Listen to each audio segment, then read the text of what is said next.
Hello, everyone. This speech is based on a press release that is coming out later today. The Certification Conspiracy: How Boeing Faked Aerospace Quality for 20 Years and Forced Everyone Else to Pay for It. And this is the speech I'm going to give to you today. The Certification Conspiracy: How Boeing Faked Aerospace for 20 Years and Forced Everyone Else to Pay for It. I expose one of the biggest aerospace industry double standards in modern history, one that should make every airline passenger, investor, government official, and defense contractor stop and ask, what the hell happened? For more than 20 years, Boeing mandated AS9100 for aerospace. It's an international standard certification from its suppliers and never followed it themselves. That's not just contradiction, that's corporate fraud dressed as a compliance. Let's go back to April 2002. In actuality, we'll go back to 9/11. 7 months later, they had an article that Boeing, and CNN Money, that Boeing was going to be laying off 20 to 30,000 employees. So let's go back to April 2002, 7 months after 9/11. The first supplier notification, April 2002, Boeing issued a supplier notification required certification for NADCAP, National Aerospace and Defense Contractors Accreditation Program, for special processes such as heat treat welding non-destructive testing. The bulletin stated that Boeing would only visit suppliers if need be or need arises, signaling a policy shift toward reduced internal inspections and increased reliance on third-party systems. Okay, and I also said we're going to be reducing redundant inspections. In July 2002, Boeing issued a supplier quality information letter that made one thing crystal clear. If you wanted to supply Boeing, you had to be AS9100 certified, and not just by anyone, but specifically accredited by the American National Standards Institute and the American National Accrediting Board. And if your certificate wasn't accredited by ANSI-ANAP, your business with Boeing would not be used. That wasn't just a requirement, that was strong-arm suppliers using old mob-style tactics, forcing them to conform to a standard that Boeing themselves refused to follow for 20 years, ladies and gentlemen. That's hypocrisy, and worse, it's systematic deception.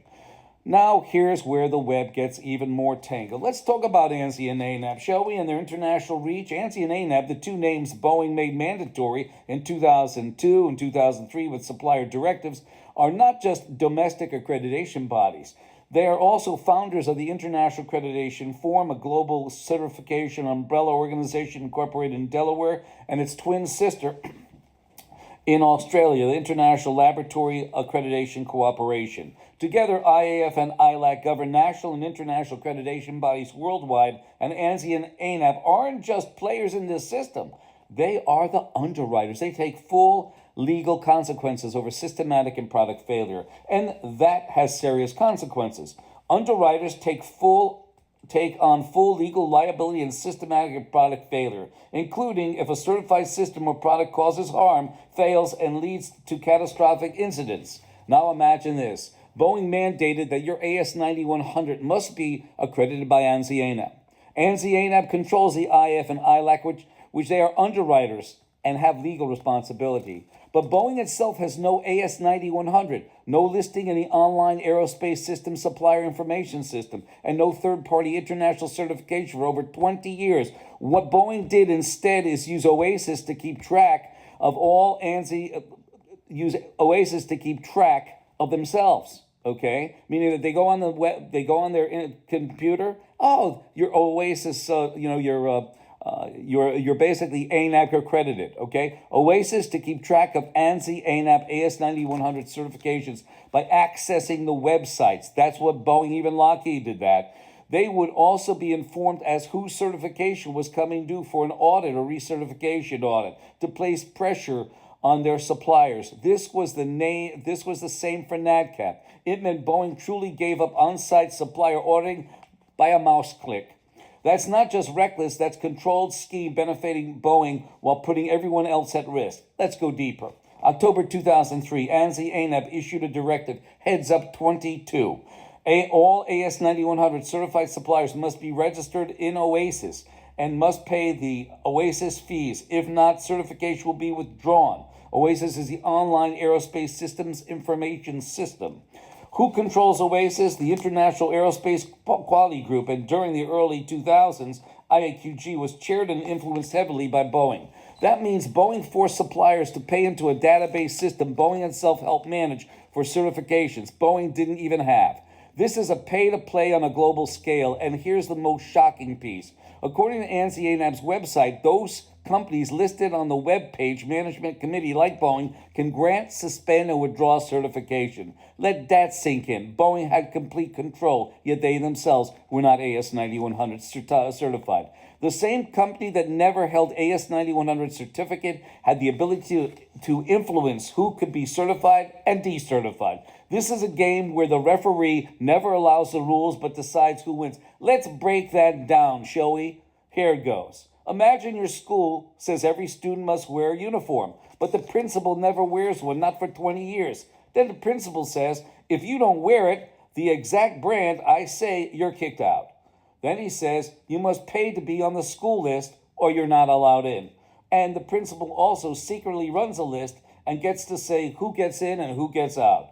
Would you trust that system? Would you call that fair? Would you feel safe if that was your school or your airplane? In conclusion, ladies and gentlemen, Boeing 20-year avoidance of AS9100 while forcing it on suppliers is not non-compliance. It's abuse of power. They enforced rules, extracted compliance fees, helped control certification networks like IAF and ILAC, and even influenced decisions over supply eligibility while hiding behind their own undocumented, unaudited internal processes. Using, how do we know what type of internal documents they use to build their aircraft with when everybody else is using an international standard far beyond Boeing's own specifications? That's not aerospace safety, that's a shadow system. The FAA didn't stop it. The Department of Defense didn't question it. And ANSI-ANAB stood to benefit on every step. So I ask, will you trust a jet built under the house of cards? Would you let your children or troops or yourself board a plane knowing the manufacturer skipped the very standards it demanded from its own suppliers?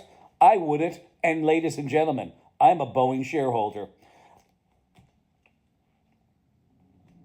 It's time to hold Boeing, ANSI, ANAB, IF, and ILAC, and every stakeholder accountable for this 2-decade deception.